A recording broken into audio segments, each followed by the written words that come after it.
Hello. Today we're doing Smeru. Next part. Woo! What's up, Catherine?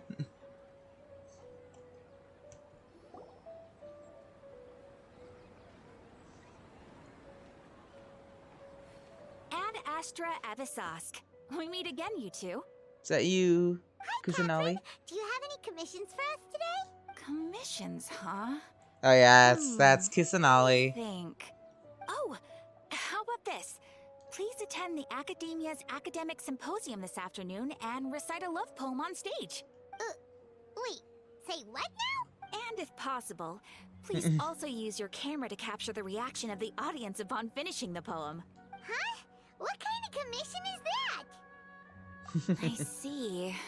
It appears that you're not interested in this commission. In that case, please go to Port Armos and convince the Eremites there to spend some time volunteering at the local orphanage. Hey, that's not any better. I'm sure the mercenaries will have some interesting reactions as well. Paimon's gotta ask. Just who exactly has been submitting these commissions to the Adventurers Guild? Oh, the commissioner? Well, actually, I just wanted to see the two of you in action. Oh, sorry, y'all. Just wanted to make sure we're recording. Hey, what's up, Nahida? Was it so obvious? I was hoping you would actually take one of those commissions. That kind of chance to observe humans doesn't come by often. So it's Nahida. Paimon just knew Catherine wouldn't crack those kinds of jokes. She would When not. did you get into her head? From when she said, Ad Astra Abisask. So it's been you this whole time? Are you done resting up, Nahida? Yes. I've been sleeping ever since we parted ways, and I even had a really, really long dream. Huh. It was another dream about the Sub-Zerus Festival, except it was a happy one. In my dream, I was sitting in the middle of a flower terrace, and everyone in Sumeru City was holding hands as they danced in circles around me. Aw. They danced round and round, and everyone looked really happy. I also got to sit on a gigantic flower carriage. Ferris, the Knight of Flowers, raised me really, really high above the ground, and I was throwing an endless amount of Yalva candies at the children. You know, Nahida, maybe your dream is how the Sub-Zerus Festival really should be. It does sound really It's fun. meant to be a joyous time where everyone gets together to celebrate your birthday. Huh? Wasn't I describing a really happy dream? Why are you both looking at me like that? Wait, could this be an example of the emotion known as pity? No, we aren't pitying you. That would only make everything worse. We just don't want you to feel too sad. By the way, have you had a chance to visit Dunyarzad? How's she doing? The Homianis haven't allowed any visitors after the festival, so we haven't been able to check on her. Yes, I paid her a visit right after I woke up. She was resting at the time. Her condition is stabilized. However, since Elazar is a manifestation of the withering on the human body, we can only cure it by finding a way to take care of Irminsul's own withering. But for the moment, our top focus should still be figuring out what the sages are up to and what they're planning. Right. Who knows what'll happen if they manage to pull off another scheme like the Samsara of the Sub-Zerus Festival. So our first priority should be investigating and putting a stop to the sages' activities. As for how we should pull that off, let's discuss it somewhere else. There are too many adventurers around here. Oh, good point. Sorry, adventurers. We're gonna be borrowing Catherine for a little while. Oh my god, Paimon. Well, seeing her not behind dreams, emptiness, deception. Oh boy. Seeing her not behind the desk is weird. Let's continue our chat here. Jesus. Okay. That was so much do you farther. have any ideas on how we can investigate the sages, Nahida? Actually, I've already done a little bit of work on that. But for now, I want to hear your thoughts. We're in the dark as of now. Since we still don't know anything about their goals, any rash move could tip them off and lead to terrible consequences.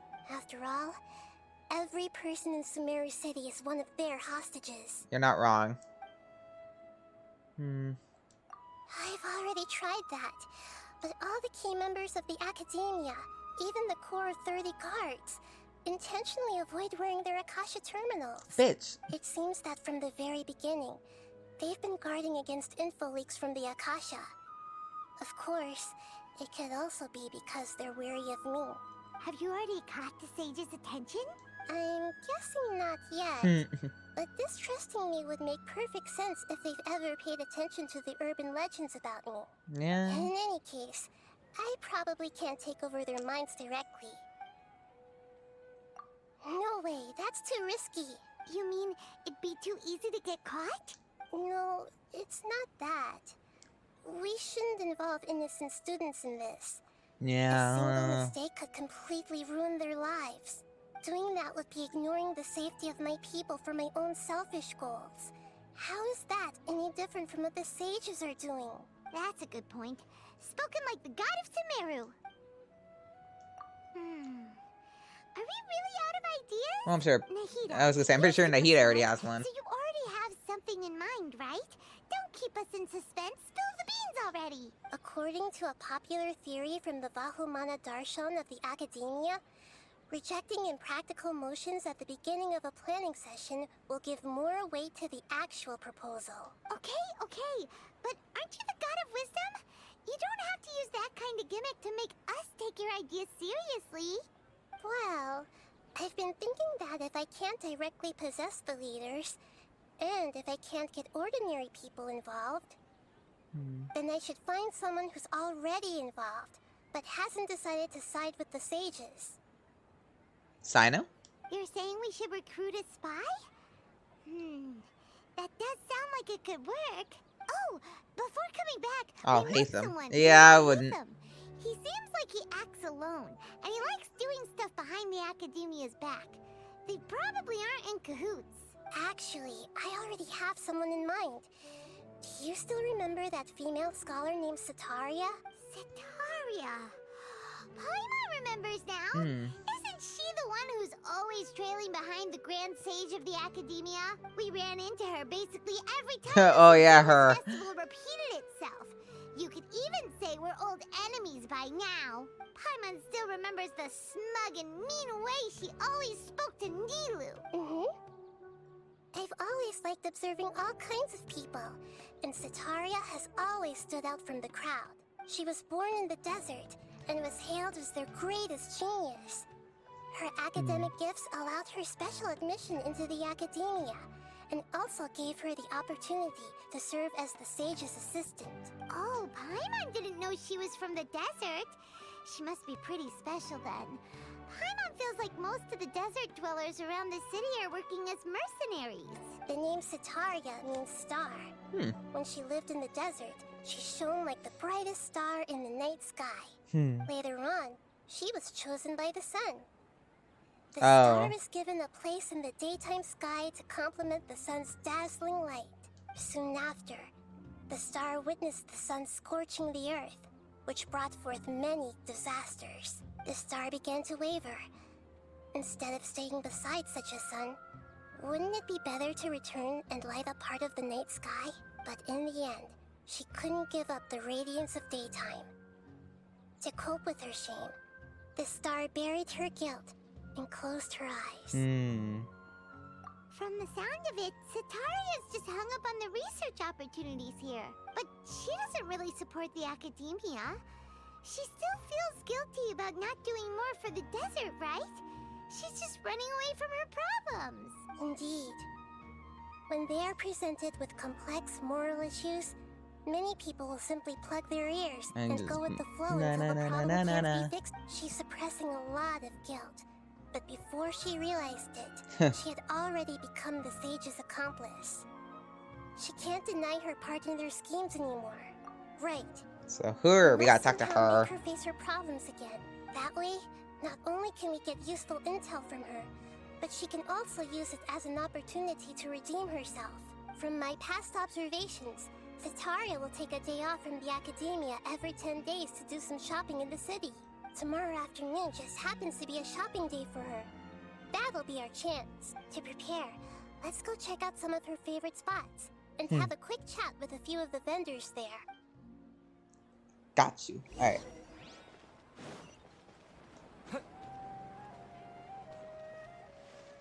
Hello.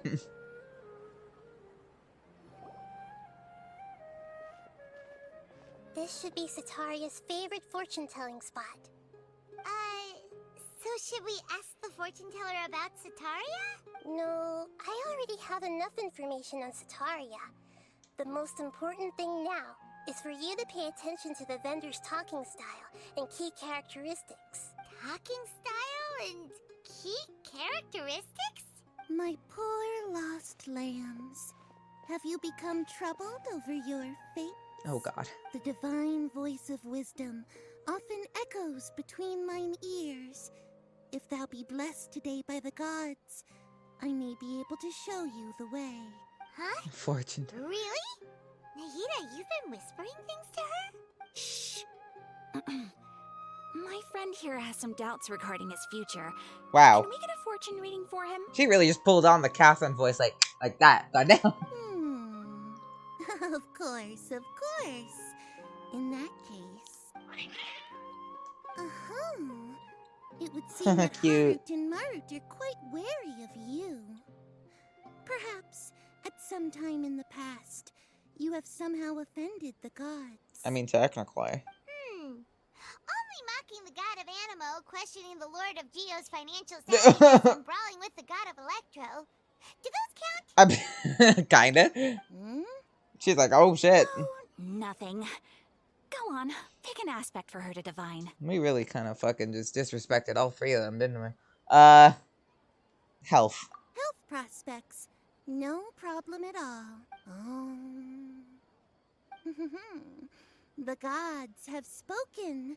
The truth shall be revealed. I'm all getting excited. Your life shall continue on for Oh, many tens of thousands of years. Impossible. Harut. I mean, Harut, did you two spoil my divination? I've never read a fortune so absurd. I wonder how have I picked love because, yeah, the immortal for gods. Actually, Paimon thinks this is probably the most accurate fortune telling you've ever done.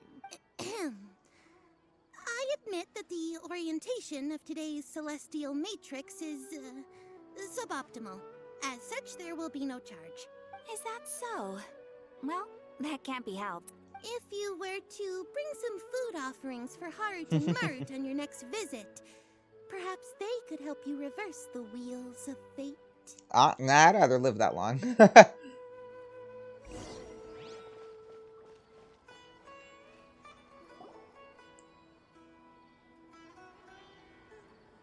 Is this another one of Sataria's favorite stalls? Yep, it belongs to a king. His father helped Sataria a lot when she first moved to Samari City, so she still comes by whenever she has time. When I start talking with him, listen carefully to the details of our conversation. Ah, dear customers. Would you like to look at some pottery? We caught wind of your great Jesus. craftsmanship, so we specifically came to take a look. Oh, I recognize you. Aren't you Miss Catherine from the Adventurers Guild? Sounds like I'm in for some big business. Speaking of, where did you learn this trade? I suppose you could say it all started with my dad. He's a mason by trade, but I picked up an interest in clay while apprenticing for him. After that, I began making pottery by myself in secret. And I simply changed trades when my works turned out well. Although it's a pity that I'm no longer making much use of the knowledge provided to me by the Akasha. That's nice. You're making a living doing something you love. So is your father still working as a mason? Oh no, not anymore. A few years back, he fell from a roof and broke his leg. Damn. Since he had already saved enough Mora over all these years, he's just enjoying the retired life in Port Ormos nowadays. Oh, that's good, I guess. I see. We wish him peace and happiness in his retirement. I'll have someone in charge of logistics at the guild come by another day for some goods. We'll leave you to it. Take care now. No problem. Rest easy, all our goods are sure to meet your every need.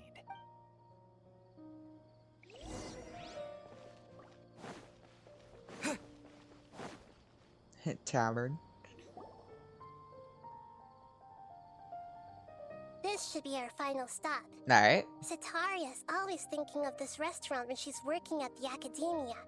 So she always comes by whenever she's out in the city. Nahida, you've really thought of everything. It's my duty to protect Samari's citizens, after all. Hi there. I feel like I've Jesus. seen you down by the docks before. Huh? Sorry, I don't quite remember. If I recall, you were having a discussion with someone about shipbuilding at the time. Ah, that's right. I've always been really interested in feats of marine engineering. After all, I grew up in Liyue Harbor and spent my entire childhood staring at the ships going in and out of the port. I came to Sumeru to study, but failed to make it into the academia due to my lack of talent. But I'm still discussing all kinds of problems with different scholars, and I'm continuing to study and perform research from the restaurant's basement. I'm sure I'll get to the academia after their next round of exams. That's fine. Academia is not that great to begin with. What an admirable spirit for learning. Amazing. Sure, but you'll find hardworking people wherever you go. So this restaurant has a basement as well? Huh. First I've heard of it. That's right. It's not usually open to patrons. Most of the time, employees use it for breaks or to hold private events. I see. Guess that makes sense. Well, good luck with your studies, Miss Chishan. Thank you so much. As long as I can make it into the academia as an official student, I'll be happy. Oh, I wish you luck. I mean, I don't like the academia, but like, I wish you luck. You're cool. So, was that everybody? 3 familiar faces should be enough for Sataria. What's the point of all the information we've collected? Nahida, you still haven't told us how you're planning to make Sataria face her problems. Sataria is already used to avoiding her problems, so we must find a way to break through her usual sensibility. I remember that you mentioned that the Eremites in Port Ormos are all making a fuss about the upcoming resurrection of the Scarlet King. Although it's all just a boatload of nonsense, the fate of her homeland may turn out to be Sataria's soft spot. I like how she's just like, I mean, it's bullshit, but like, you know. Oh, Paimon gets it now. You want to take advantage of the guilt Sataria feels about her homeland. Damn. Although she knows she should return home to help the people of the desert, all she's done is conspire with the sages. So, how do we set that up? Well, the Scarlet King is long gone, and Sataria is also too smart to fall for any simple tricks. If we simply engaged her under the guise of the Scarlet King's believers, Yeah. she would definitely be wary of us, and we may not get anywhere. But if we were to borrow some of her close acquaintances to talk with her, her reaction would probably be very different. So, you mean you're going to possess those people we just talked to? Yep. Damn. Possess them through the Akasha. Imply that they've already converted to the faith of the Scarlet King, and then convey our made-up will of the Scarlet King. As long as everything goes smoothly, Damn. we'll get through to Sataria for sure. She'll never I've never guess that we possessed had my anything people. to do with it. I believe in their free will. I'm gonna possess them. So that's how you're going to use all the info we collected on these people. It's so that you won't slip up and break form. Possessing them will only work if you can manage to pass off as them. Exactly. So, best of luck with impersonating them. To yourself. Best of luck? But we don't know how to possess anyone. That's no problem at all. I'll just share all their senses with you once I've possessed them. As long as you're also wearing an interesting. Akasha terminal, Wait, what? the effect will basically be as if you've possessed them yourself. Oh my. That is pretty convenient. But why does he have to do this? Can't you do it yourself?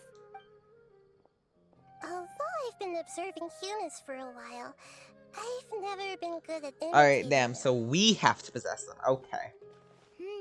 I guess that's a You're not loophole for you. wrong. It's always been painfully obvious whenever you try to pass as Catherine. If it was at all possible, I would have preferred to leave these people alone. Hmm. But seeing how things are now, I probably should just accept it and push on. Probably. Don't beat yourself up over it.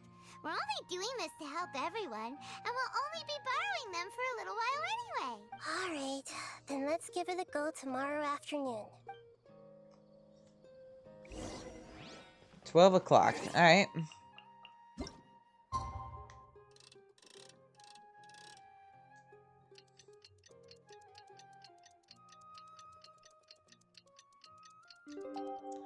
Honestly, I'm very excited for this this quest. Oh my god, I really gotta wait. Okay, whatever.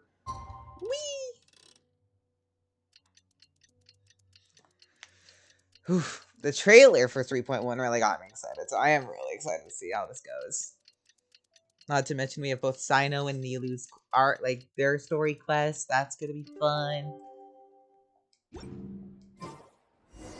Ah, here we go.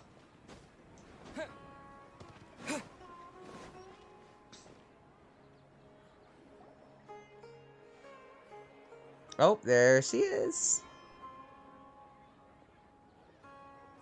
Oh, here she comes. Cetaria's here. Cetaria. Let's quietly follow her. Once she starts talking to her acquaintances, we'll find a safe spot to begin possessing them. As for how we'll sway her to our side, I'll leave that to you. I trust you'll know what to say. Alright, we'll try. Paimon's starting to feel kind of nervous. Looks like they've already started talking. Let's find a hiding spot and get started.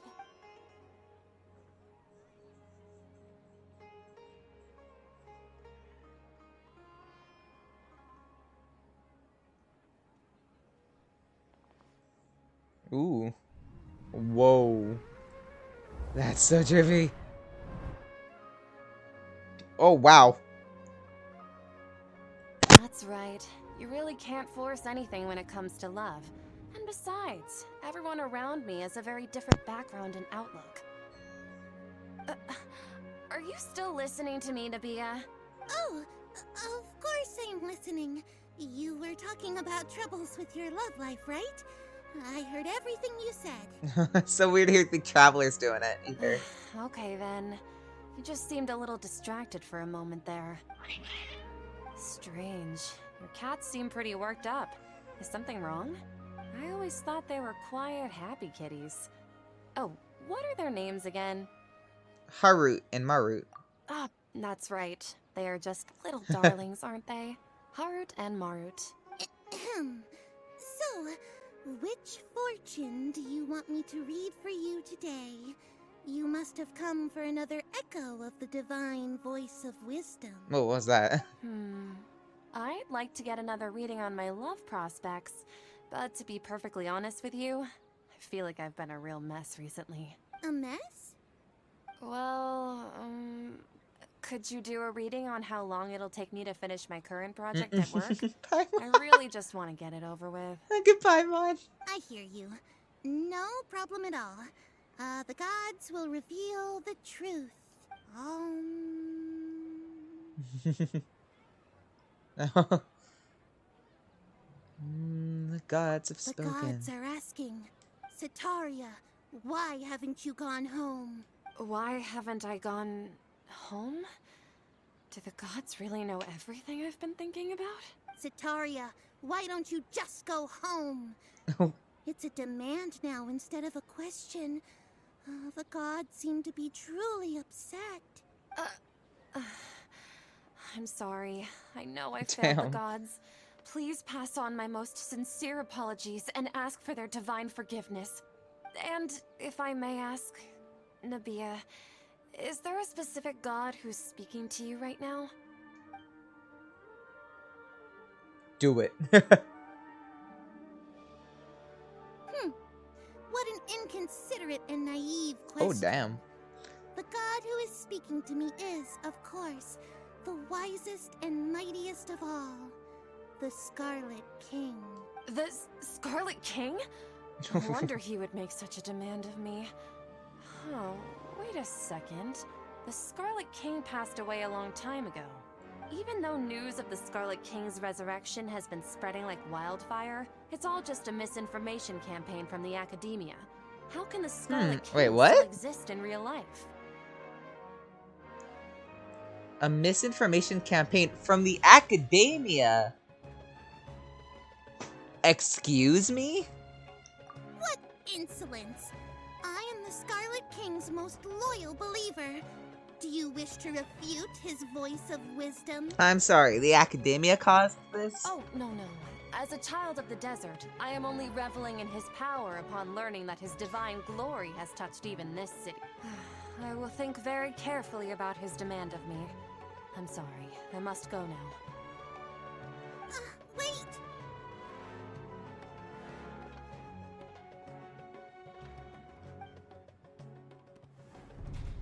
Oh.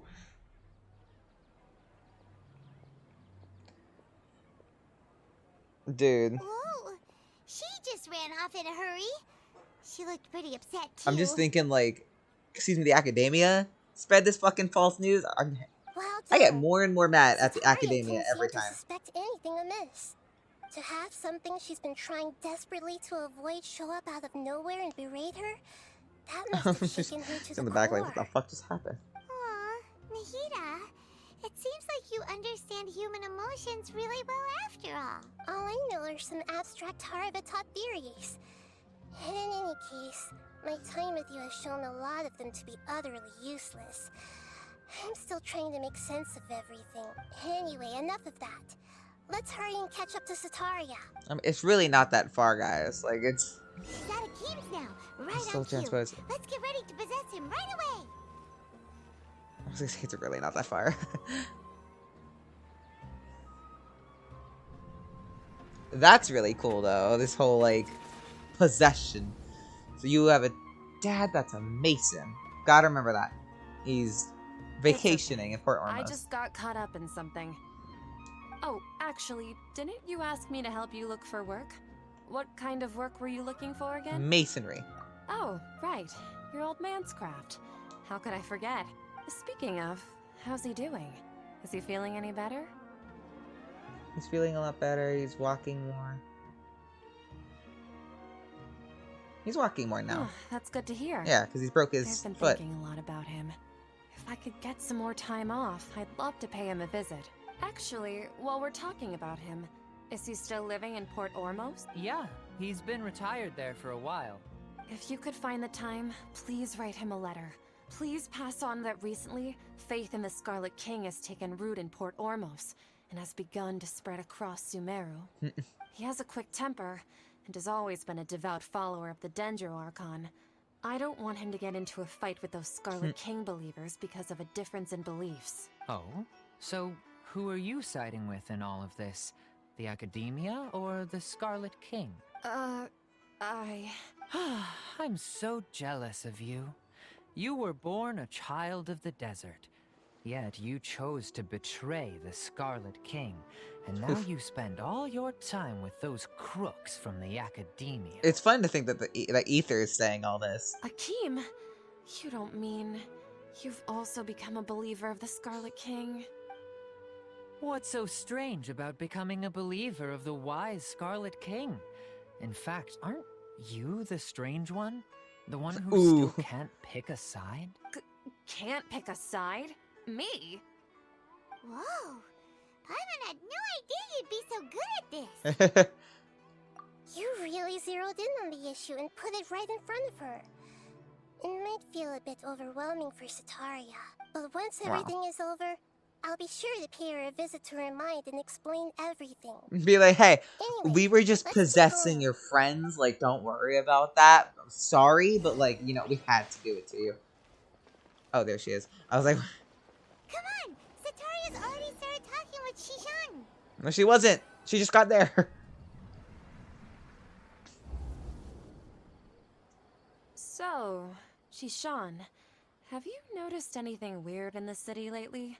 Like, as if someone was trying to preach to you about something? Basement. Oh, right. Speaking of strange things, I celebrated the Sub-Zerus festival so many times that I lost count. That was really weird. Wait, how could you be aware of that? That should be impossible. Ooh. Nothing in the report indicated anything like that. Are you still failing to realize that the Academia's lowly tricks could never deceive all of Sumeru's citizens? Oh. Geez, Sean, don't tell me that you've converted to the Scarlet King as well. What an absurd question. You make it sound like I should be ashamed for becoming a believer of the Scarlet King. In reality, shouldn't you be the one who is ashamed? You, who works side by side with the Academia, and treated people as nothing more than experimental subjects? Please, please stop! Ooh. Damn, that's a punch in the gut right there, Ether. God damn. Even now, Sataria's still trying to run from her problems. She can no longer justify everything to herself. Hey, she's trying to talk to the guards! What should we do? This is the most important part of all. Quick, get ready. Oh. Mercenary, you're a member of the Corps of 30, correct? Please help me pass a message to the Matra right away. The situation in the city is getting out of control. Please, try to remain calm, miss. Tell me what's happening in the city. Heretics are infiltrating the city, and they've already converted many residents to their side. Oh. Heretics? What kind of heresy are you talking about? Oh, we just possessed the core of the 30. We said, fuck you, you're not getting your message out. The Scarlet King! Many people I know have suddenly started believing in him, but he's long dead. It's impossible. Miss Sataria, nothing is impossible. You know my name? The Scarlet King is immortal, and all who defy him will one day pay the price. You must face the truth, Sataria. You tread a treacherous path, and the longer you ignore it, the tighter the Academia's grasp on you will become, and the deeper you will be ensnared. Child of the Scarlet King, never forget that the desert that belongs to you lies elsewhere. What's so strange about becoming a believer of the wise Scarlet King? In fact, aren't you the strange one? The one who still can't pick a side? What an absurd question. You make it sound Oh, like she's I spiraling. should be ashamed for becoming a believer She's spiraling. of the Scarlet King. Sataria, why haven't you gone home? Oh god. Like having a panic attack, Jesus.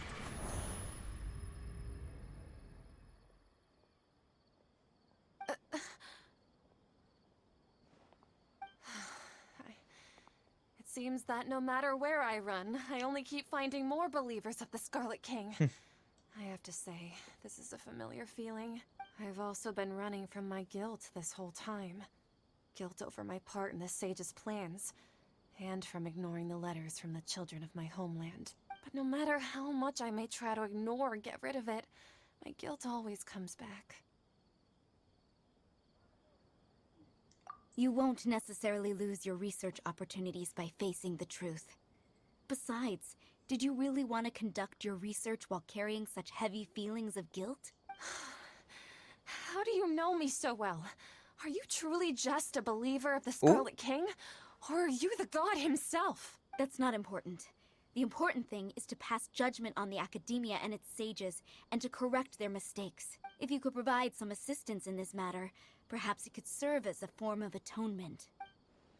I've actually never believed in the gods, but I've always believed in serendipity.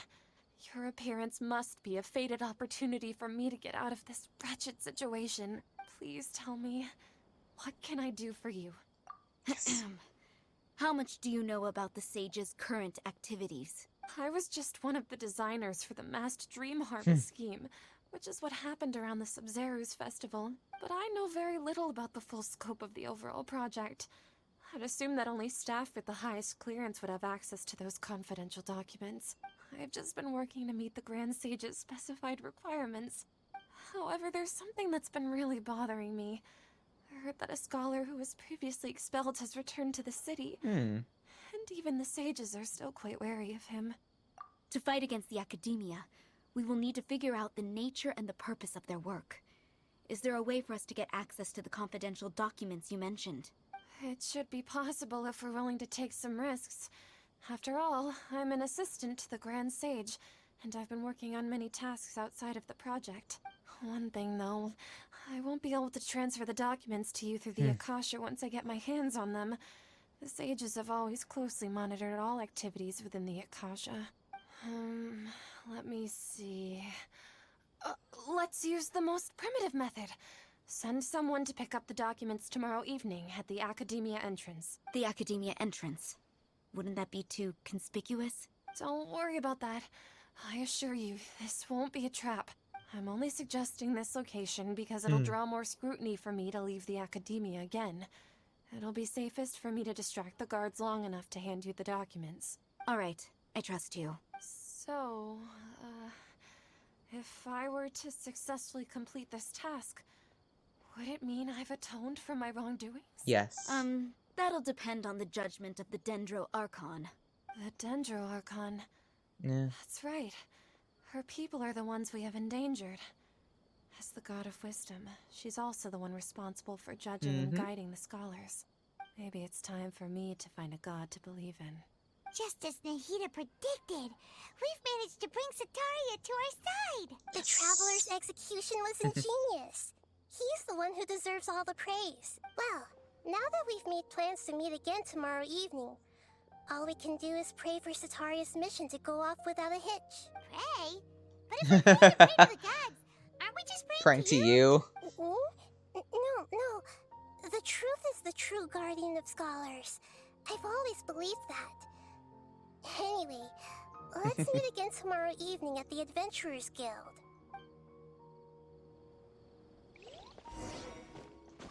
The following night. Okay. Love the achievement. Where is it? Actually, there it is. Share census with Nahida. Oh, wow.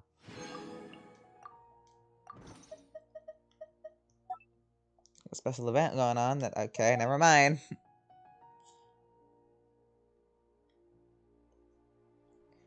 I like that it still says MiHoYo even though it's waivers.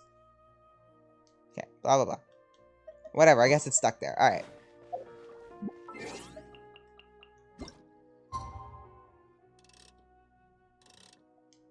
I am forgetful. 19. Thank you, Brain. Not Brain. Thank you, game. Fuck. I'm just having like a fun time, aren't I? Okay.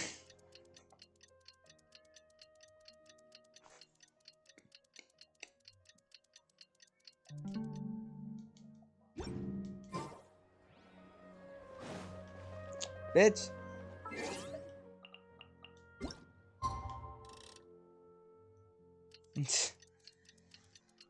The following night. That is the following night.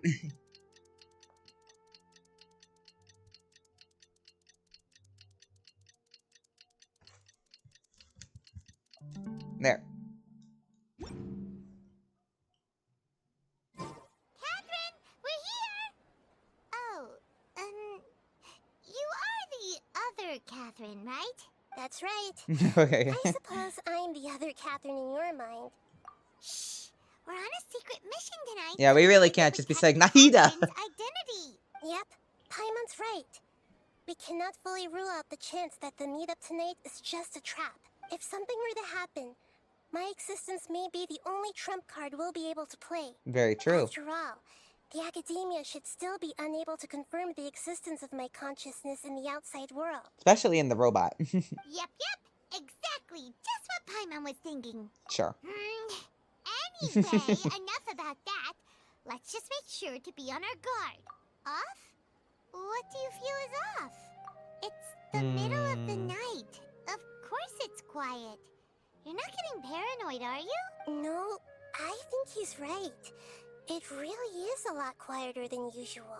If you look around, there seems to be fewer people on the streets. Huh. I'm not sure if this is the case for the entire city, though. Huh. Maybe it's just a coincidence. Maybe Sataria figured out a way to not only distract the guards, but also to get everyone to go to sleep early, just so we can exchange the documents in peace. I also can't quite figure out why things feel a little off. But now that we're here, let's go ahead and meet her as we planned. Well, regardless, as long as you're here with us, Paimon feels a little safer.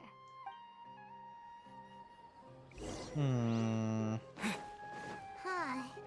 There really aren't many people out right now. What the fuck? Let's hope it'll be this quiet in front of the Academia. Where the fuck is everybody? To distract all the guards. Whoops, that's not what I meant to do. Jesus.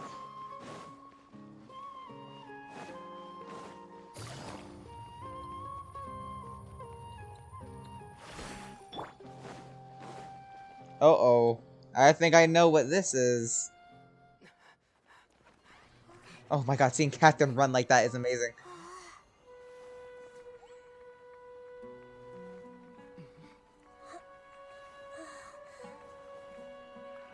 Oh. What are all these people doing? Oh, are we gonna see Dottore?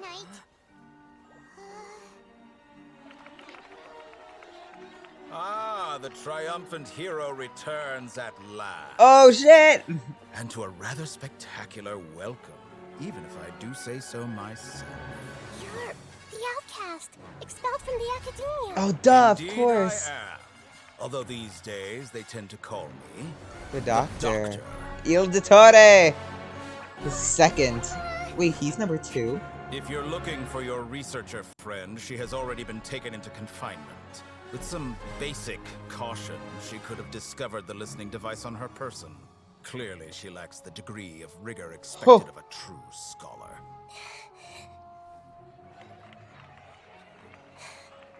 The people of Sumeru City. What have you done to them? I simply made some minor adjustments to their Akasha terminals. Now they can deposit information directly into the subconscious. As you can see, all these lovely people now believe this traveler is a hero who has just saved the world. My experiment is a success. And now it seems they can no longer hold back their sheer adoration. No, what should we do? These are all just regular people. Leave now. You need to get out of here. Oh, seeing Catherine's body do that. That guy's a Fatui Harbinger. We can't just leave you here. Nor can Oh. I abandon the people of Sumeru. Oh, that's sick.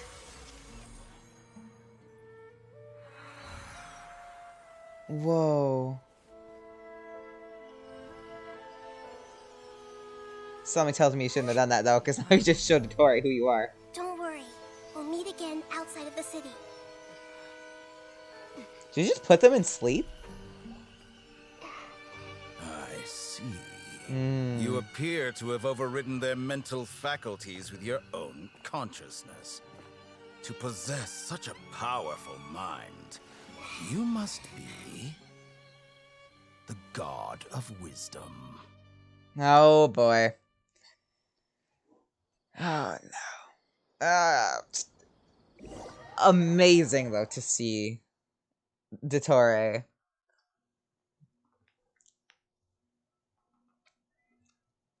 Just seeing him is cool. Also, did that say second? Is he number 2? Because, wow. I did not pick him for being the second in command.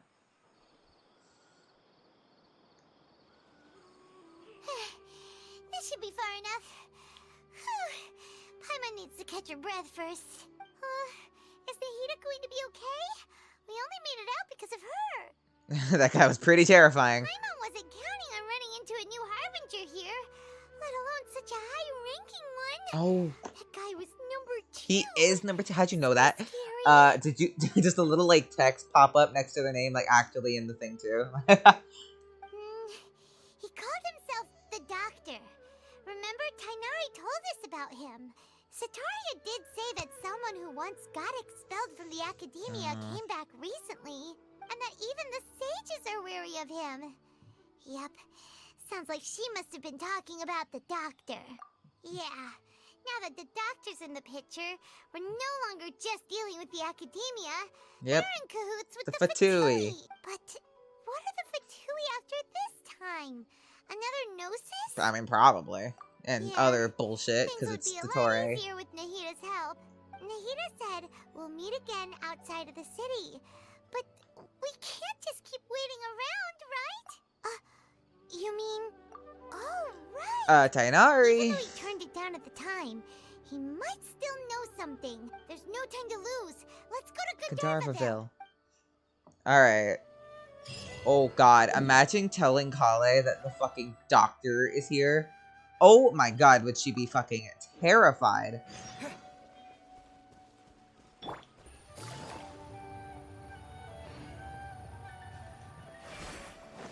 I could not tell her. She would freak the fuck out.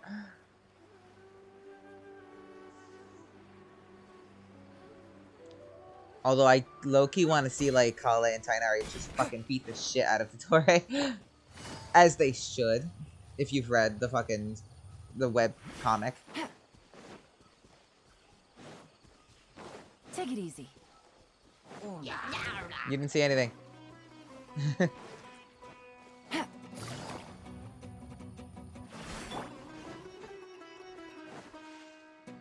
Alright.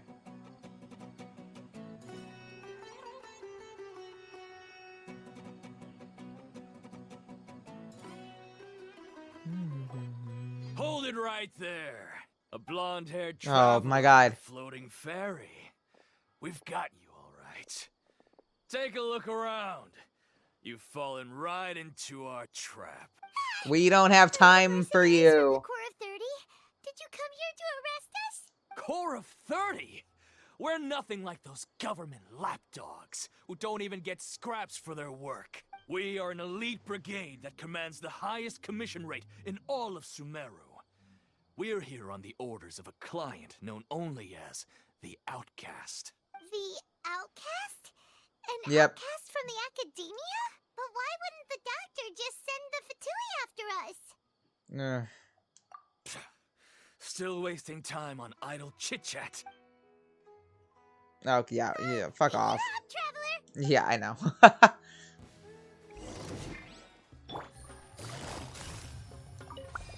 Gotcha. Illusion shattered.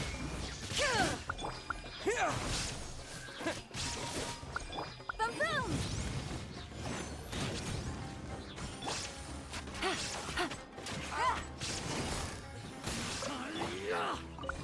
Scatter!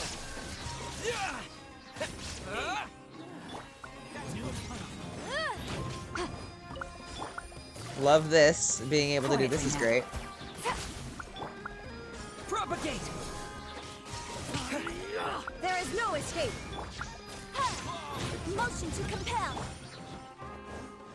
Scatter! I could be using bursts, Gotcha. but I also could not be using bursts.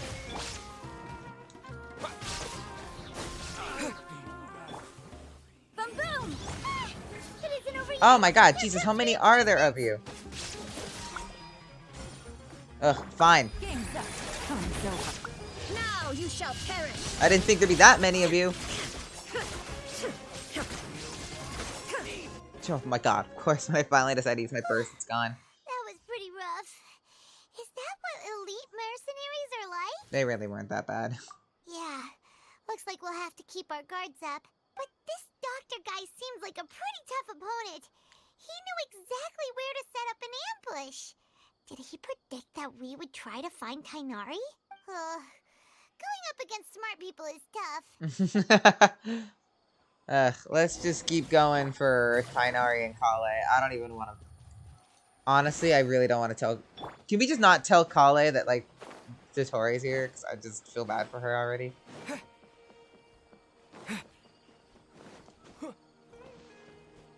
Oh no, Kale. Hi. Oh, it's the Traveler and Paimon. What are you two doing back here? Oh. It's nice to see you again. Are you doing all right? To be honest, I'm not doing too well. My Elazar has been progressing at a faster rate lately. I'm finding it harder to complete more intricate tasks. As a result, Master Tainari is taking me off the patrol schedule. He will only allow me to stay here and coordinate other people's tasks. Oh, Kale. Speaking of Tainari, did he go off on patrol? We're here to talk to him. Oh, Master Tainari? He just left the Avidia Forest a little while ago. Uh-oh. He was headed to Party's DI. He left?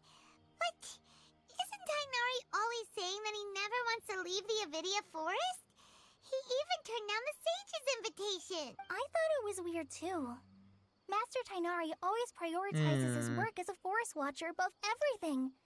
He almost never leaves his post. He left in a hurry this time, though. No, I only found out that he left through a message he left behind. He also made sure to delegate all his tasks using a schedule. To leave in such a hurry? Oh boy. I'd guess he had something urgent to take care of. Master Tainari originally studied in the Immorta Darshan of the Academia. Impartus Di is something like the Immorta's research base. Many rare shrubs and grasses have been planted there for research. I know that before he became a forest watcher, Master Tainari once spent a long time conducting research at Partis Di. A research base, huh? Gotta wonder what kind of research Tainari just decided to work on all of a sudden. Oh, we don't have a lot of time, so let's go look for him at Partis Di. Don't worry, I'm fine. I'm used to living with Elazar by now. Oh, thank God we're just not telling her. If you run into Master Tainari, please send him my regards. Got it. Will do. See you later, Kale. That would have been heartbreaking if we had to tell Kale. Oh, thank God.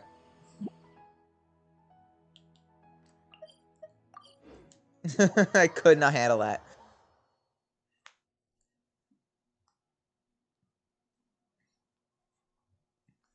Ugh.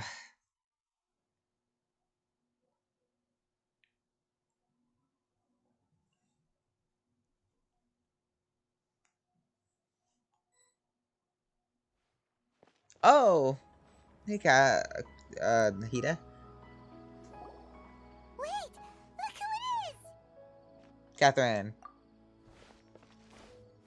Thank goodness you're okay. We were so worried about you. Hey, this was supposed to be a touching reunion, but you're ruining the moment. Actually, it's very smart of the traveler to be wary of me right now. After all, the doctor has shown that his technology can apparently even control human minds. Plus, it's not like you could have known what happened after we split up and I was facing the doctor by myself. Even a pool of stagnant water after a torrential storm can occasionally pass as a patch of sky. Paimon feels like only the real Nahida could come up with such an obscure analogy. Huh? But I wasn't trying to win your trust or anything. All I wanted was to clarify my point. Well, we understand that point now. Please, Nahida, tell us more about what happened. Are those poor people all right? When you left, I was still in the middle of restoring everyone's minds. Thankfully, when the doctor mentioned depositing information into the subconscious, he didn't mean engraving information into their minds. Instead, he did something closer to creating hallucinations.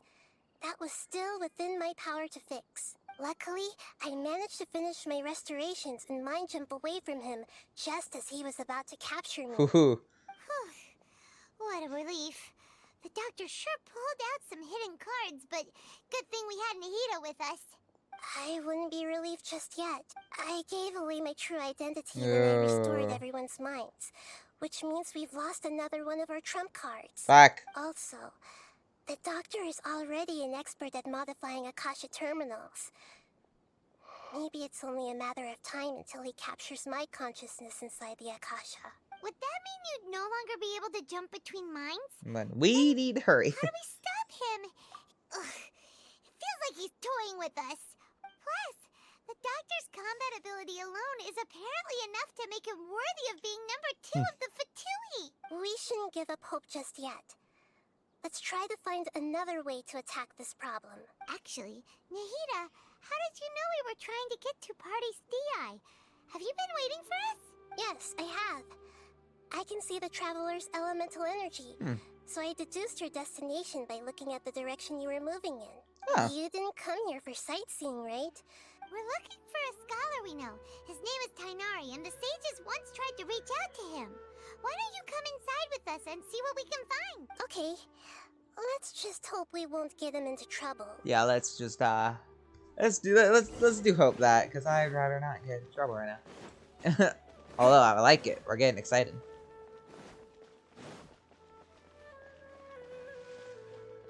Oh! Hi, Hypatia. Hypatia. Also saw the robot in the back. That's cool. At least in mine.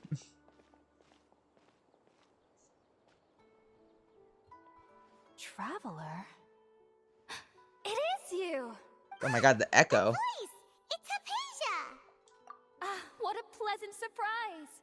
It's so nice to see the two of you again. Who's this? She's a scholar we met in the Avidia Forest.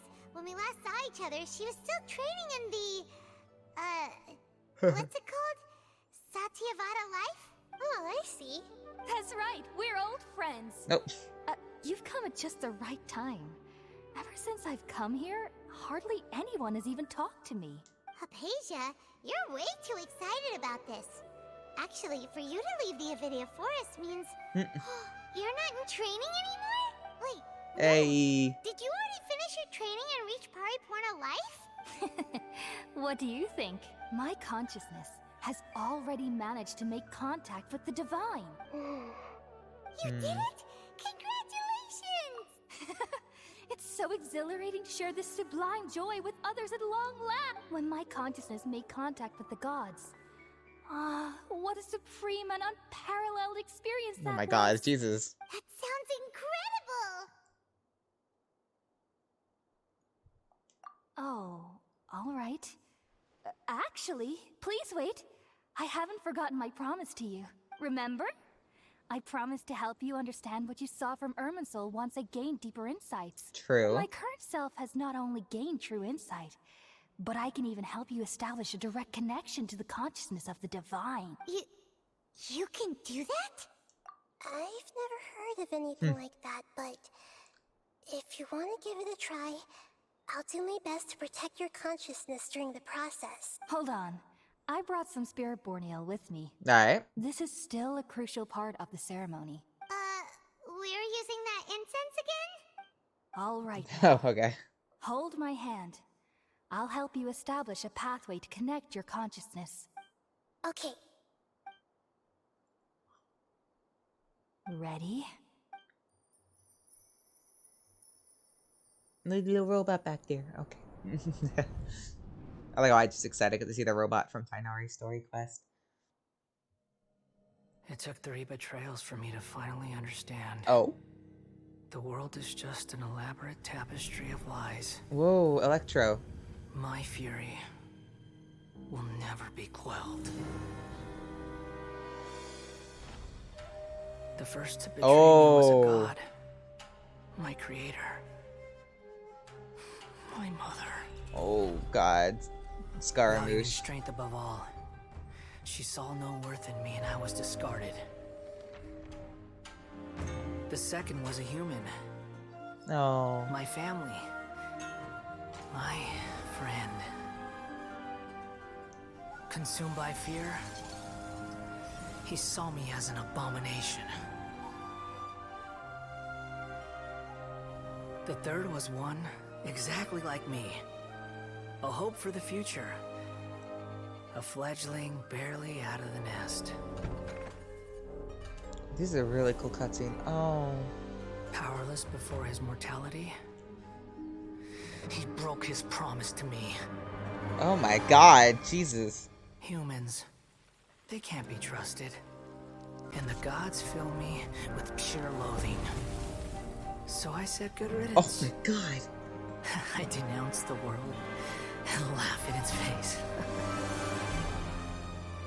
My chest will never again be defiled by worldly filth. I will scrub away every last trace of human emotion. Jesus. Then it will be empty, a blank slate, and ready to receive a supreme gnosis. Ooh. Brimming with pure divinity.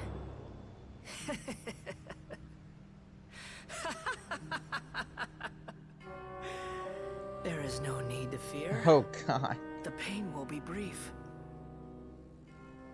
Your era is coming to an end. Oh god.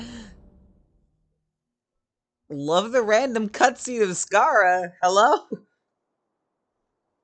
Also, he has some serious baggage, just like fucking A does. Did we actually just see the Balladeer's memories? Everything matches what we know about him, but how is he connected to the divine consciousness that Hypatia was talking about? You saw it, right? You felt it, right? Such a majestic god! Such a noble will! Such sublime emotion! Even, they're like, oh boy. Alas, shame. If only that which beats within my chest wasn't a filthy mortal Whoa. heart. Oh, great and merciful God, Please grant me forgiveness and salvation. Oh god, okay. Everyone in Sumeru is losing it. Do you understand now? I'm afraid this is no periporno life, but rather... You! Why are you so mean to me?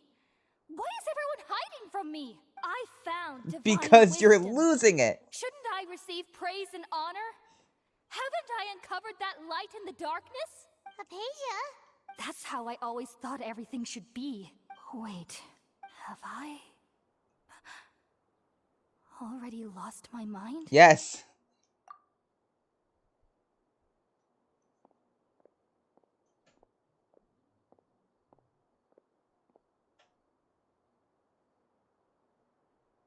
Wait, something isn't right. Oh god, what's happening now? Oh shit, is this what this is? Uh-oh. Is this cutscene? Oh crap. Oh no. Oh. I think we're losing Catherine here. Oh, this is cool as fuck though.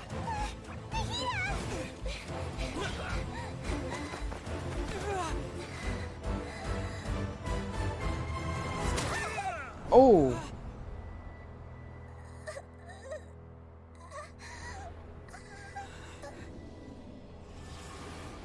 Whoa.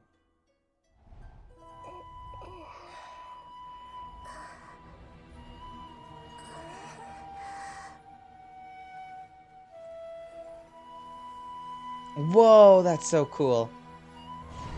Uh-oh. I see you.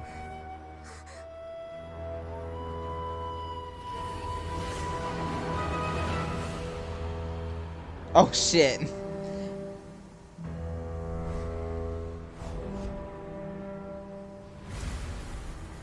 Fucking these two, I swear to God.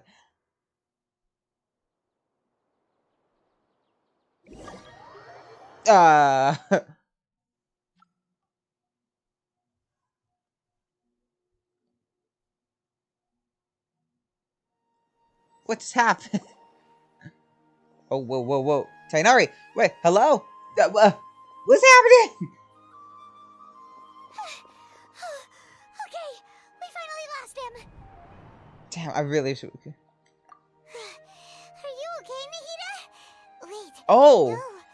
Something feels Oh, they switched Nahida possessed me? That's cool. Oh, the Traveler's back? Nahida was controlling your body for a while. It seemed like she jumped over to you as an emergency measure right before the Catherine puppet was destroyed. After that, Tainari heard the commotion and came over. He helped us defeat the mercenaries and then he ran with us all the way here. Yeah, we swapped. What? You swapped? That was kind of cool. You mean your consciousness also went into Nahida's body? Wait, then where is Nahida's consciousness? Okay, she's back where she's trapped. I never imagined that an individual's consciousness could be transferred around like this. Had I not seen it with my own eyes, I would have never believed it. I don't think this can be achieved with current human technology. Also, while we were running, the consciousness in your body told me to pass on a message. She said, "The doctor has found a way to trap my consciousness. Damn. So I can't journey with you anymore. But even in a moonless night, a shower of starlight can still drown out illusions and lies." Yep, that's Nahida. Oh no! Nahida's trapped in the sanctuary of Surasthana for good this time. Damn it. Was that message all she left for us? It's pretty vague. Oh, that makes sense. Since the doctor captured her, she won't be able to say anything without him knowing. She's being extra careful. Even in a moonless night, a shower of starlight can still drown out illusions and lies. Huh. Paimon knows the moon illusions and lies are from the alchemical divination at the Sub-Zeru's festival. Didn't Nahida use a starlight analogy before? It had something to do with Sataria. Nahida, people, the desert. Oh, that makes a lot of sense. Huh. Do you think Nahida was telling us to go find help in the desert? But she isn't with us anymore. Think we'll be okay? Paimon, you said Sanctuary of Surasthana. Does this mean that this Nahida you're talking about. The consciousness who is occupying the traveler's body is... the Dendro Archon? Your guess is correct, but the situation's a bit complicated, so it's really hard for us to explain right now. That's all right. A scholar's curiosity doesn't need to be appeased right away. As for the complicated nature of the situation, safe to say I have witnessed that for myself. I've spent some time with you, and it looks like the Dendro Archon's also on your side, so I trust you. Thank you, Tighnari.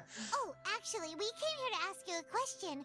What do you know about the project that the sages have been working on? Ah, that. While I was indeed invited to join that project, the sages were always secretive about its scope and goals, so I eventually declined. All I know is that that project has something to do with the restoration of Irminsul. Huh? Did you see something when you were in Nahida's body? Like this turning the balladeer into a god. Oh. What? Do you have any evidence?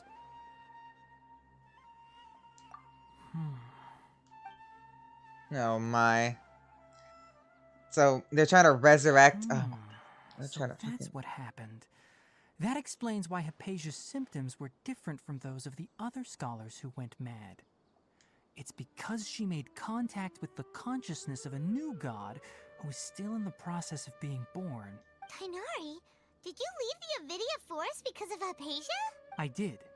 I noticed Hypatia's mental anomalies, but since her symptoms were rather atypical, I secretly took her to Pardis Dii and began searching for a way to return her to her normal self. If I didn't take action, Hypatia would have already been taken by the Matra to the desert, doomed to a life of exile at Aru village. Now that you mention it, I knew the Academia has never thought particularly highly of Lesser Lord Kusanali, but... to create a whole fucking new god, really? I still didn't expect them to do something as arrogant as creating a fucking new god. idiots. Looks like I made the right decision by not accepting the Doctor and the Balladeer. We have 2 Fatui Harbingers in Sumeru. Sounds like we're in for a bad time. Yeah. From your description, I don't think they've completed their project. There may still be room for us to intervene, but then... Knowing the Doctor, he's also just fucking with fucking Scaramouche. And restoring Irminsul. Just so he can, you know... It feels like we're still take that fucking gnosis, because God knows he's not gonna let Scarrow keep it. Right. We've pretty much gone over everything we need to know, so we should head out. How about you, Tighnari? What are you going to do? I'll stay here for now. Yeah. I still want to try a few more things to help Hypatia. If you're planning to go into the desert, start by heading for Caravan Rabat. That'll be your fastest route. Come find me here if there's anything else I can do to help. Thanks, Tighnari. Alright. Oh boy. The God Gaze is back. Yeah, I'm sure he does. Also, yes, I already have a lot of the Sumeru Desert like unlocked. I just went ahead and did that because it makes life 1,000 times more easier.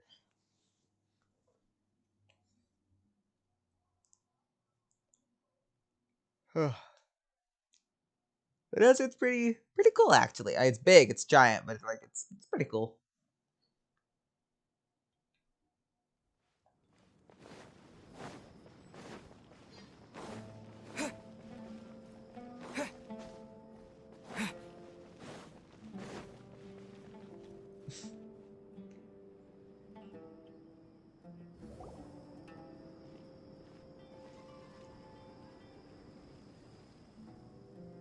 We finally made it to Caravan Rabat.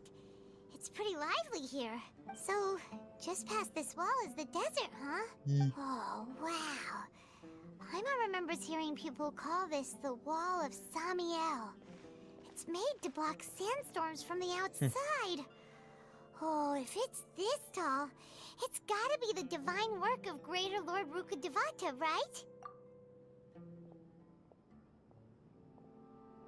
Enough gawking. Come on, follow me. Okay.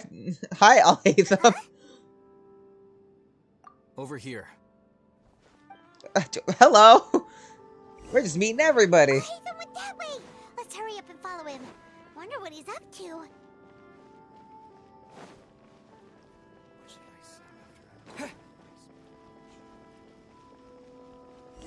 Okay. He just was like, "What's up? I'm here now."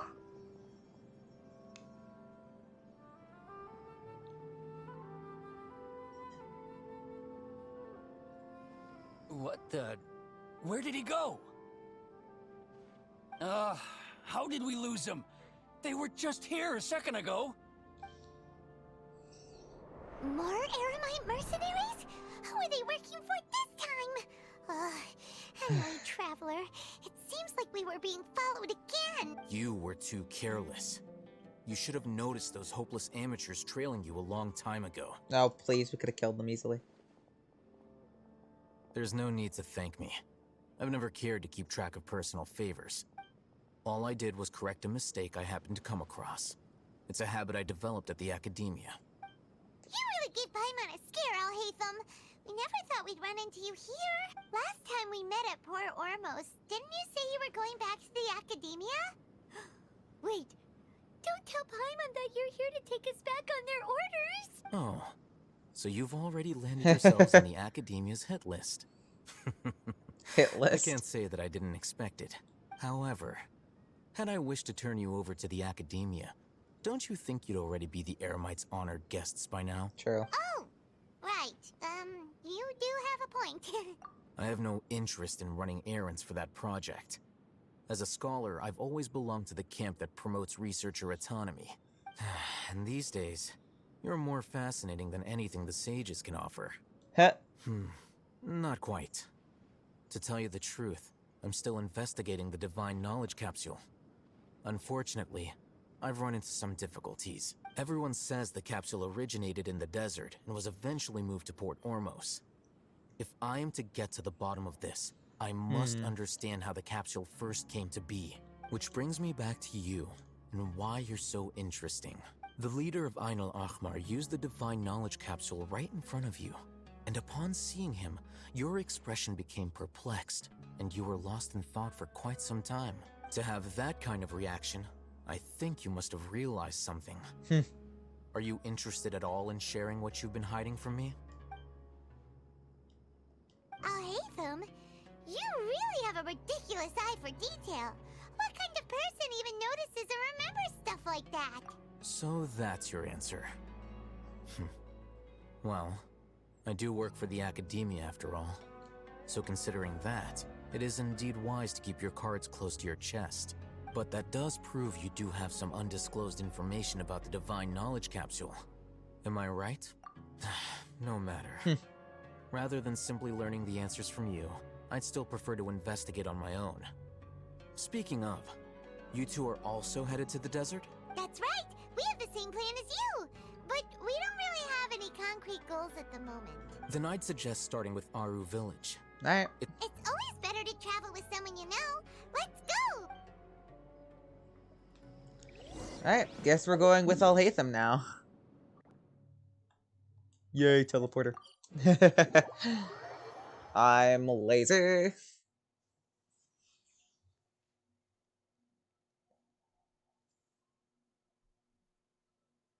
Also noticed that there's withering points in the desert, which is also aggravating, but, you know, it makes sense.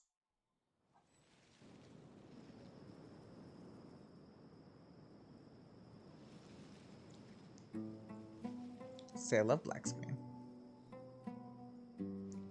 Before us lies Aru Village, the safe haven of the desert folk. Whoa, this landscape is really something else. What a It does look very pretty. Oh, okay. I was like, cutscene. I was like, did the game just fucking crash?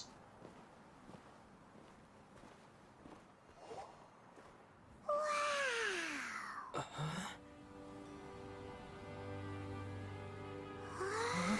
Oh, Sino. Oh, we strike first. What's up, Sino?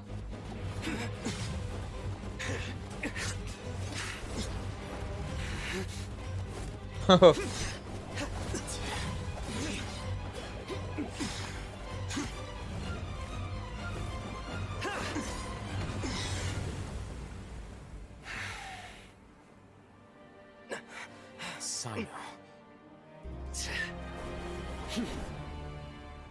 Sup? Unless my memory fails me, we have barely spoken 2 words to each other before now at the Academia. Would you care to enlighten me as to when and how I invited the General Mahamatra's wrath? Alhaitham, do not think you can escape my judgment just because you managed to escape my attack. Judgment?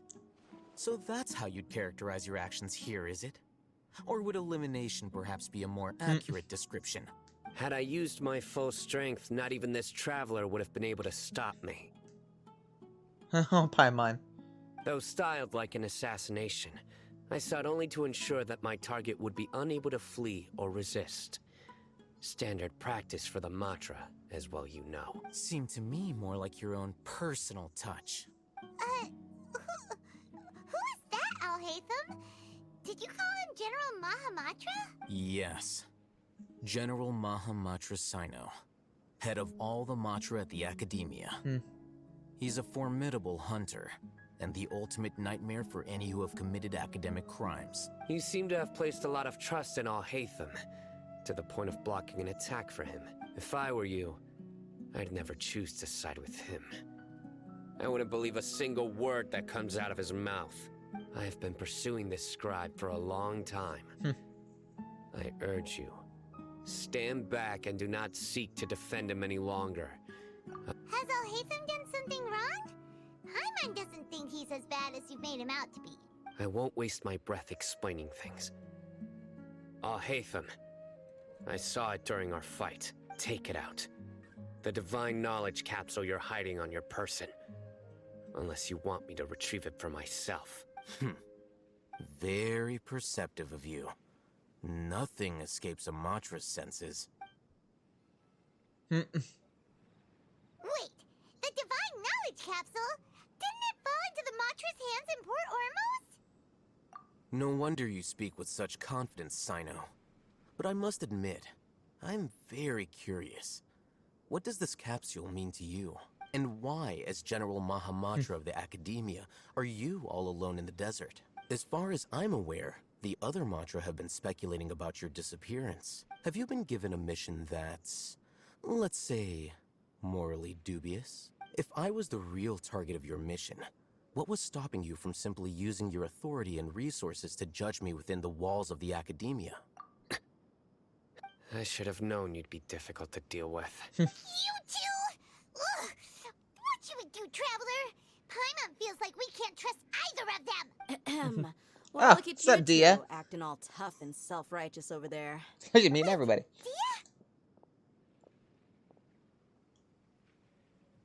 Great! Finally, someone that we can trust! You gotta help us out here. Otherwise, these two are gonna start fighting again! Yeah, sure looks that way. 2 giants from the Academia duking it out once and for all. Not something you get to see every day, that's for sure.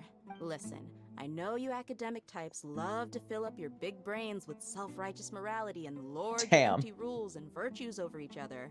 But how dare you bring your petty disputes into the safe haven of Aru Village? It seems like someone's gonna have to beat some sense into your thick skulls until you finally learn to respect these grounds.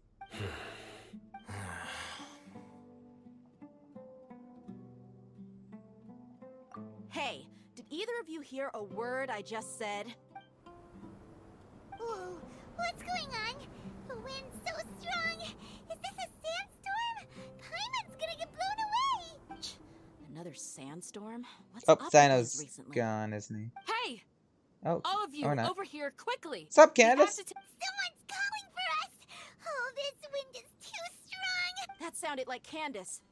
Come on, you two. Jeez, are all of you academia folks such hard work? Move it! All right, stop yelling. So many things are just happening in this quest. Sumeru is such a mess. Jesus. Go one place without something going wrong. God, the Fatui's fucked over this place more than the other 3 areas we've been to. Jesus.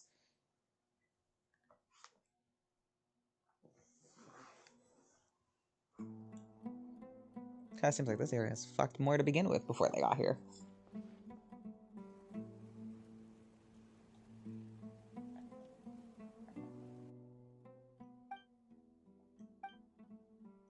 Love the silence. Well, this is pretty awkward. Hey, wanna play sardines with 3 people who wanna tear each other limb from limb? Sure, why not? Sounds fun. The air is so thick and heavy. Paimon can hardly keep floating anymore. My sincere apologies, everyone. This is the home of our village chief. I will have to ask you to make do with this small room until the sandstorm dies down. Please, let me introduce myself. I am Candace, protector of Aru Village. Our savior has come at last! Nice to meet you, Candace. The name's Paimon. Thank you so much for helping us. There's no need to thank me. It's only right to help each other when the weather gets rough. Wow, she's so gentle and caring, like a nice older sister. Unlike those guys over there. All right. Now that we're all better acquainted, we should return to the topic at hand. As a guardian charged with the responsibility to protect my fellow villagers from harm, I was observing your conflict from afar, even before the sandstorm started. And now that you have set foot within our village itself, it is all the more my responsibility to make absolutely sure that you pose no threat whatsoever to us. So please, have an honest and sincere conversation with one another, and put your hostile feelings to rest. If anyone dares to start anything again while they are under this roof, I will not hesitate to send them out for some quality time with the creatures of the sandstorm. Oh, on second thought, Paimon may have misjudged Candace's character. And that goes for you too, Miss Dia. Do I make myself clear? All right, we got it, Candace. That's what I like to hear. So, which of you will begin? I was supposed to be a mediator, but I might have gotten a little too involved just now. Anyway, one of those two should probably start talking. Wait, that was you trying to be a mediator? Apparently. I have nothing to hide, so there's no shame in explaining myself. While Alhaitham wasn't wrong about the other Matra not knowing my whereabouts, it's not because I've been assigned a morally dubious mission. Rather, I've chosen to exile myself. Huh? Exile yourself? A little while ago, I discovered that there was data missing in the Academia's project planning and development files. What little they did report clearly did not match the project's actual progress. As General Mahamatra, I had the responsibility and authority to request an audit. However, to my surprise, the person responsible for the erroneous data was none other than Grand Sage Azar himself. I tried to investigate the issue myself before submitting a formal audit request, but I soon found that all leads and potential pieces of incriminating evidence were carefully concealed from me. I began to realize that they were cautious of me from the very beginning. Unsurprisingly, the Grand Sage rejected my audit request as soon as the submission reached his desk. The power of the General Mahamatra is granted by the sages. Damn. You have no right to judge us. Aw, bitches. So they really are up to no good. I realized then that to the Grand Sage, the Matra are nothing more than tools for the sages to assert and maintain their control over knowledge. The vows that we took, the principles that we strive to uphold, they are meaningless to the academia of today. I believed it would be wise to flee the academia before the sages had a chance to take action against me. This way, they can no longer see nor predict my actions. I will never give up on this investigation. There's no need for someone else to give me power or authority. Sino seems to have the same goal as us. We're all investigating the sages. Plus, now that he's no longer the General Mahamatra, he somehow feels a lot less scary. Well, Sino, if that's your story, then why did you see Alhaitham as a target? When I was investigating the matter in the academia, I overheard a conversation between Alhaitham and a sage. The sages asked you to investigate a blonde-haired traveler. Do you dispute this, Alhaitham? What? Like many parts of the project, this assignment was undocumented. Now throw in your suspicious behavior with the Divine Knowledge Capsule, and I think we deserve an explanation. Yes. I was indeed tasked with investigating the Traveler. After all, the promised reward was so great that hardly any scholar could have refused. The sage told me, once you've completed this assignment, I can give you a glimpse of divine knowledge. A most enticing offer. Unfortunately, those academics don't know me at all. Their words contained one key piece of information. Namely, that divine knowledge indeed exists. That gave me all I needed to know. From my perspective, the sages are far from trustworthy. Think about it. Isn't it a little strange they're so willing to share divine knowledge with anyone, even as a reward? So, I began my own investigation following the lead of the divine knowledge capsule. In the end, I realized my wisdom in committing to this rather than collaborating with the sages. Had I been less guarded, I probably would have ended up like that Ain al-Ahmar mercenary, incapable of remaining sane for long enough to hold a conversation. You mean that the sages originally planned to dispose of you? Damn. Using one of those capsules that drive people insane? I'd already given up on the assignment by then. I only told the Academia I was waiting in Port Ormos for you to appear so they wouldn't suspect anything. So it came as quite a surprise when I encountered my erstwhile target while investigating the Divine Knowledge Capsule. Criminals do love to talk about coincidences. Even though I ran into the Traveler by chance, I had no intention of providing assistance to the Academia. Also, you should remember, you were the ones who decided to follow me and strike up a conversation after I left that tavern. That's true. Al-Haytham helped us out at Caravan Rebot as well. Maybe he's telling the truth. I'm willing to apologize, if that's worth anything to you.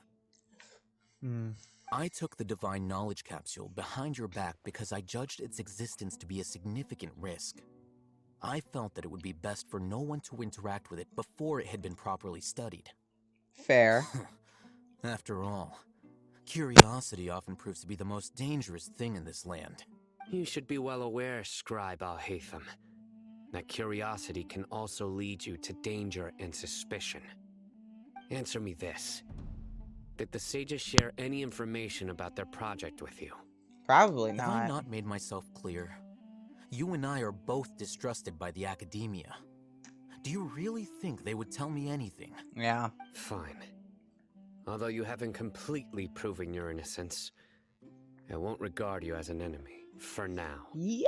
As you wish. Yay for Mediator Candace. Good.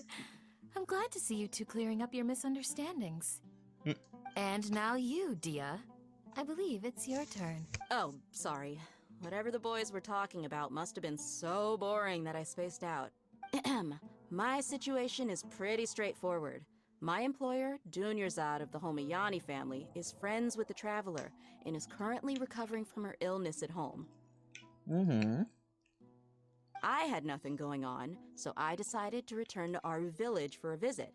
I was actually looking forward to a pretty exciting time getting back together with everyone here. But then I saw these two random guys in the middle of a pointless argument. It ticked me off, and things went downhill from there. Is that all? Well, I will admit that definitely sounds like your style. In that case, welcome back, Dia. That's more like it. I missed you all so much, Candace. Hello? What was that sound? No need to worry. Now that you're no longer at each other's throats, please make yourselves at home.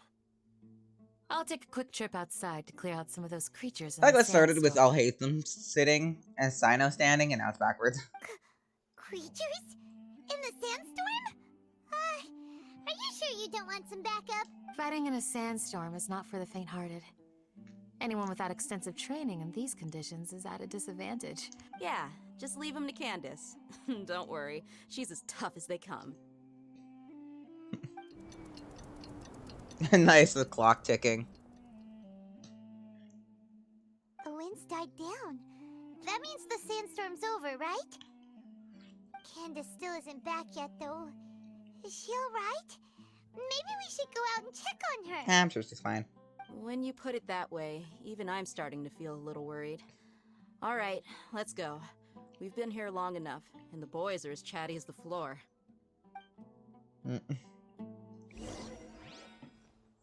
Alright. I like the house, though. It's cool.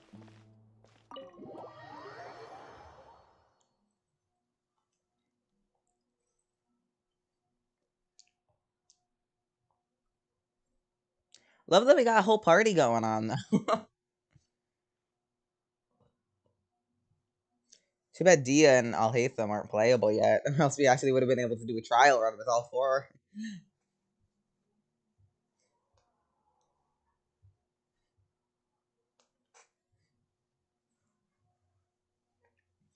Wow, I love loading Aru Village. Jesus.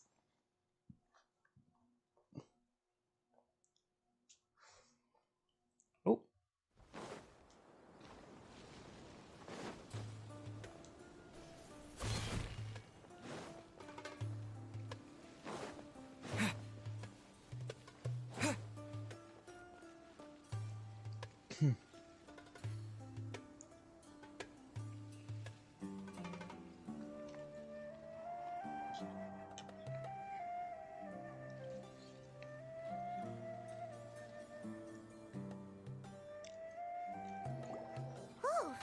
Candace, Whoa. you're still fighting? You've been out here dealing with these creatures the entire time? Yes. They just keep coming in waves. I've lost count of how many I've defeated. Before I realized it, even the sandstorm had stopped. Ah, here comes another wave! Oh, Rift Towns. Leave this round to us.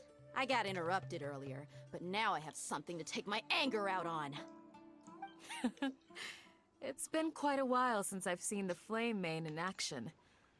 I'll leave these to you then. I'll be sure to put on a good show.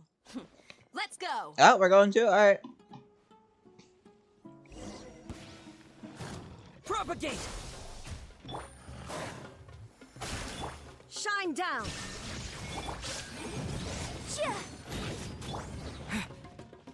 Scatter! Yeah! Quietly now. Illusion shattered!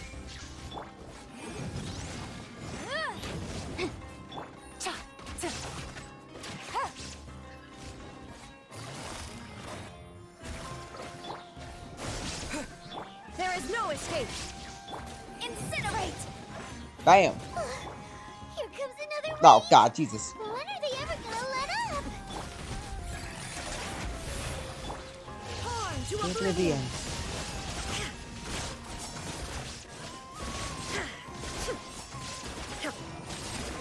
Okay.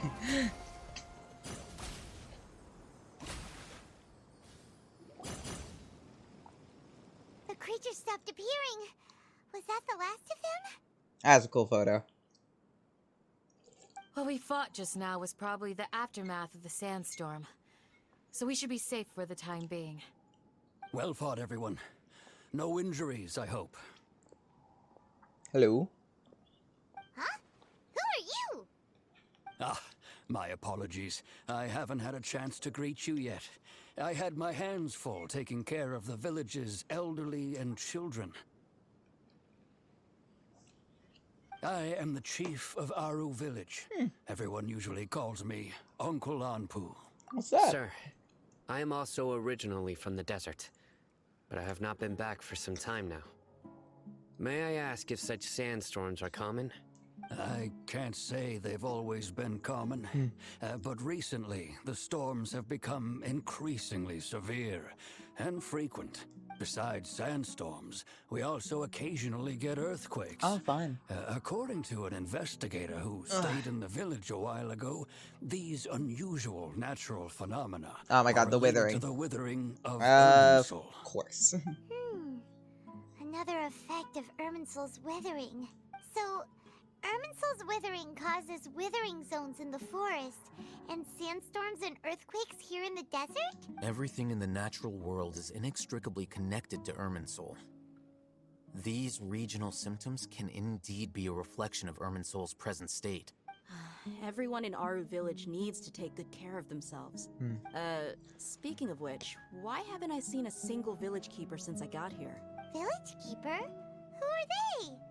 Village guards like Candace? Does your curiosity know no bounds? Village Keeper is how Aru Village refers to mad scholars exiled here by the Academia. Oh. Most of them are scholars who lost their sanity after a period of training in the Avidia Forest. Oh. The Academia believes that their crazed mutterings may have a negative effect on the psyches of other scholars. So, they're forcibly exiled to the desert. Though if you ask me, it's all a boatload of nonsense. Alas, that's exactly what we've been trying to investigate. One by one, the village keepers have been mysteriously disappearing without a trace, but no one in the village has ever seen them leave. If you're planning to stay around the village for the next few days, I'd appreciate it if you could keep an eye out for them. I've had encounters with those people in the past. I'll see what I can do to help. The Matra are the ones responsible for their exile. Now that you're no longer with them, are you trying to alleviate your guilt and atone for your past sins? I'm fascinated by how you think. Mock me if you will, but if you are guilty, I will eliminate you. Regardless of my position or identity. Oh, you're the former General Mahamatra. You must... I will help You're too. reminded of Hypatia? Oh, these poor scholars. First they lose their sanity, now this! We need to help get them back home, safe and sound. But, is it really a good idea to tag along with Sino? Yeah. You seem like you really don't trust him. I want to learn I'll about be grateful Sino. for the assistance. No doubt you will do a better job than some of my former subordinates. Let's start by finding a spot to share what we know so far.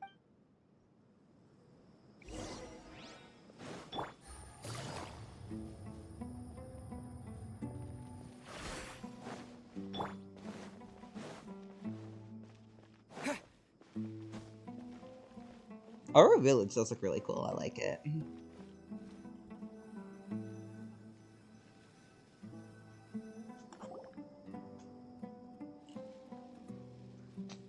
Although I've sent myself into exile, I'm still doing essentially the same things as before. Do you still have any questions for me before we start our investigation? One of my former subordinates told me that this title has its origins in a strange incident. The Academia has long exiled mad scholars to Aru Village. A mysterious phenomenon exists here. When mad scholars first arrive, they are as incoherent and deranged as before. But after spending some time here, they invariably begin to calm down. Initially, the people of Aru Village greatly resented having to take in the mad scholars. But a strange incident one night changed that. Aru Village was struck by the strongest earthquake in living memory. Seeing buildings on the verge of collapse all around him, the then chief of the village was preparing to take everyone to safety. Suddenly, he noticed a mad scholar crouching in a corner, caressing the ground with his hands. A soft, green light radiated from him, like a divine glow against the backdrop of night. Despite the powerful tremors that ripped through the ground that night, all the houses remained upright, almost as if they had grown roots reaching deep into the ground. In the end, not a single building collapsed, and no one was hurt. After that, the people of Aru Village treated the mad scholars with greater kindness, and began to refer to them as the Village Keepers. A soft green light? A mad scholar protecting Aru Village? Paimon thinks so too. Actually, Sino, do you know if any of the mad scholars continued to wear their Akasha terminals at Aru Village? In theory, they would continue wearing them so the Academia could still monitor their activities. So yeah, it was probably Nahida. Everything makes sense then. Add in the fact that they calmed down, it was probably Nahida who calmed them. If you are able to draw a conclusion from this one story alone, then it appears you possess much more information than I do. So, what do you make of the story? It came from Lesser Lord Kusanali. Really? Lesser Lord Kusanali. What? You don't believe us? Lesser Lord Kusanali was definitely using the Akasha to give her power to the mad scholars. No, it's not so much that I don't believe you. I'm just struck by your reasoning. Lesser Lord Kusanali, the current Dendro Archon. Is she really active in Sumeru? The Academia has always placed far greater importance on the late Greater Lord Rukkhadevata. They've more or less ignored Lesser Lord Kusanali. In addition, I've never heard any stories about Lesser Lord Kusanali and her deeds. To me, she might as well have been a god that never existed. No way! Nahida definitely exists! She's a... How should Paimon put it? She's a good Archon who's kind and wise. I've spent many years interrogating criminals, so I can easily tell when someone is lying. Good! Then you should know that we're telling the truth. That look in your eyes. I've never seen that from a liar. You two really must have met Lesser Lord Kusanali. How can this be? To think, our Archon has been amongst us this entire time. Alright, now it's our turn to put our skills to good use for this investigation. Yee. But easier said than done. Yeah. Especially since we don't have any leads. Maybe we can start by knocking on some doors. Excuse me, are you here to help me find my grandpa? Huh? Who are you? By the sounds of it, a resident of this village. My name is Isak. You'll help me find my grandpa, right? Is your grandpa a mad scholar? Hey, don't say that. Grandpa is just Grandpa. Why do you have to call him that? It's not like he's a bad person or anything. The person you're referring to is not a local, yet you are. Why do you call him Grandpa? Grandpa is just Grandpa. He's my family. I heard everything you said to the village chief. Please, you gotta take me with you. I want to find my grandpa. I swear I'll help. I won't be a nuisance. Ah, so you're the one who was eavesdropping on us around the village chief's house. I was planning to go out and take care of whoever it was. But I had a vague feeling that they didn't harbor any ill intent. Whoa. Hatham wasn't kidding about Matra having sharp senses. Sorry. I was only listening in because I wanted to know where Grandpa went. All right. But first, let's confirm the facts with Candace. Alright. Hey, Candace. Candace, where are you, actually? Okay. I was gonna say, where are you? Because I really don't know.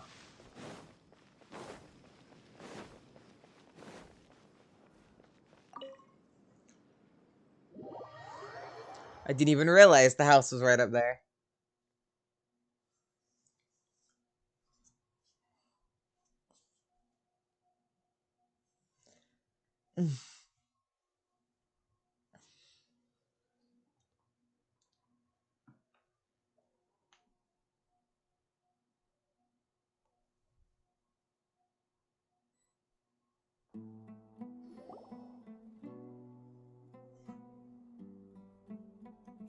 Sino is super vigilant.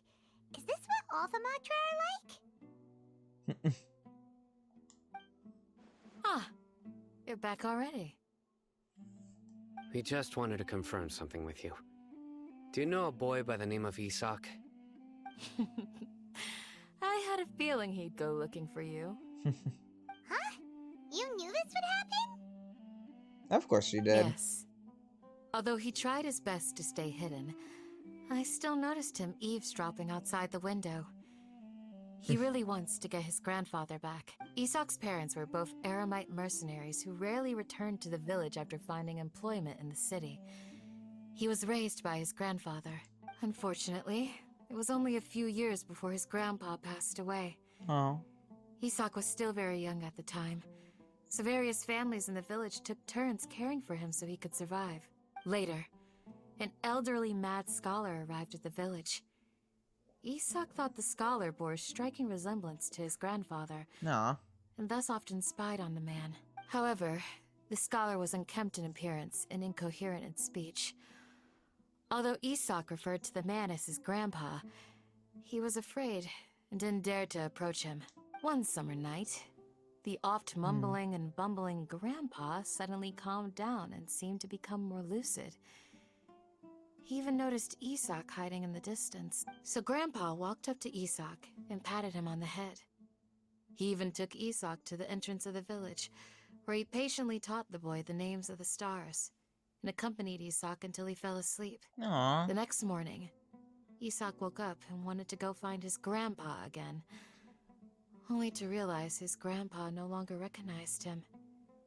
However, even so, Grandpa retained his calm expression. It's said that those who saw the scholar claimed he no longer appeared to be crazy, but appeared to be living in his own world, almost as if he were sleepwalking. Isak was thrilled that his grandpa was able to find peace, and would follow him all the time, asking him things like, "Grandpa, want me to take you somewhere fun?" Or, "Grandpa, could you tell me stories about the stars again?" Aww. All this somehow just makes Paimon feel really sad.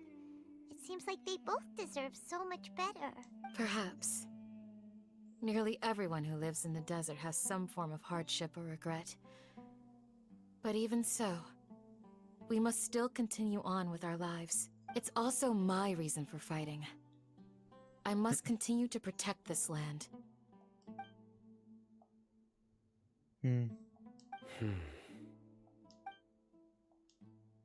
Maybe the people have always had a considerate god watching over them. Yee. Huh? What did you say, Sino? No, nothing. As long as Esau keeps his word and doesn't get in our way, we can take him along. Perhaps you are more compassionate than I gave you credit for. Please accept my thanks on Isak's behalf, Sino. Nahida is such a nice god. She's like so much nicer than the other 3 gods we've met. I mean, Venti's cool. He's fun, but he's like not that sweet and kind. Like, you know? He's like the fun uncle.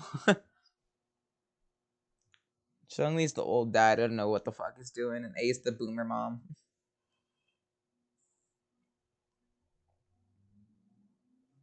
And like, Kusanali is just like the nice auntie. I don't know.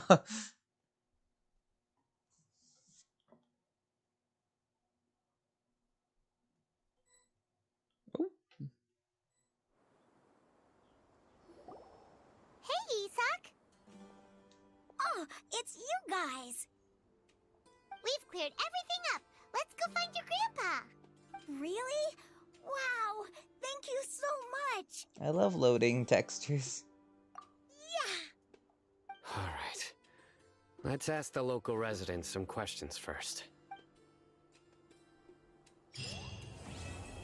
Oh, wow. Okay, we're done. Okay, geez. Alright, that was quick. Alright. Alright, well, I guess next time we'll be doing part 4 of the Archon quest. So till next time, y'all.